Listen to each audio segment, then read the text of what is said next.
It's a wraith. Stand back. With these words, your mortal shall meet my fate with fiery hell. One line, and suddenly Geralt doesn't sound the same. The hair, the scars, the sword, they're still here. But the voice, that's where the shock hits. Henry Cavill's Geralt spoke like a legend. Perhaps the lords encountered rare subspecies of manticore. Deep, gritty, almost otherworldly. Every grunt, every felt carved from stone. That voice turned a monster hunter into myth.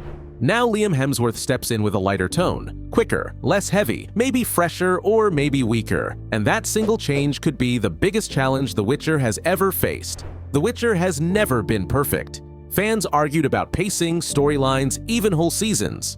But one thing united everyone. Cavill was Geralt. He looked the part, he fought the part, and most of all, he sounded the part. At least when Filavandrel's blade kissed my throat, I didn't shit myself. Now Netflix bets on Liam Hemsworth for the final 2 seasons. And on screen, no problem. He nails the armor, the scars, the swordplay.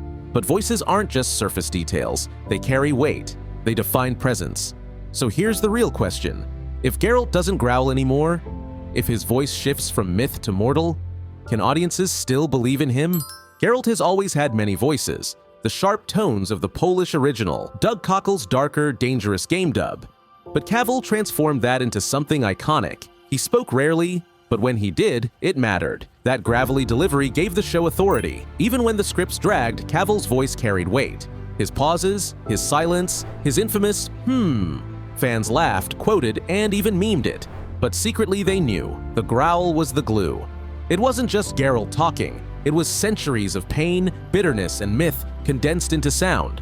Without it, would Netflix's Witcher ever have worked? Now enter Hemsworth. His voice isn't bad, but it doesn't rumble. It doesn't haunt. It doesn't silence the room. Instead, it feels cleaner, quicker, lighter. And that's the risk. When Geralt sounds ordinary, does he risk becoming ordinary?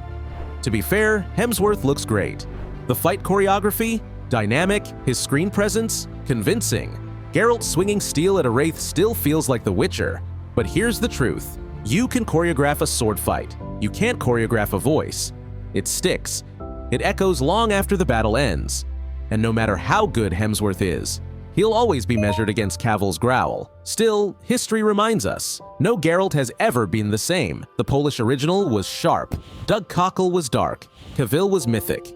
Maybe Hemsworth brings something new, a Geralt less like a demigod, more human, faster, younger, a Witcher still finding his place instead of one already carved in legend. That's the gamble. Fans might reject it outright, or with time embrace it as a fresh take. After all, The Witcher has always been about transformation. Maybe the voice changing is part of that story. So, was that clip a warning sign? Or the first hint of something unexpected? In the end, it comes down to this. Does Geralt live in the armor or in the voice? Henry Cavill's growl defined him. It made him immortal. Liam Hemsworth's tone could break that illusion or rebuild it into something new. Because maybe Geralt doesn't need to sound like a weary god anymore. Maybe he just needs to sound like Geralt, his Geralt. But make no mistake, voices matter. Every word Hemsworth speaks in Season 4 will carry Cavill's echo behind it. Some fans may never accept it. Others might find themselves surprised. 2 actors, 2 voices, 1 legend. Which will echo louder in The Witcher's legacy?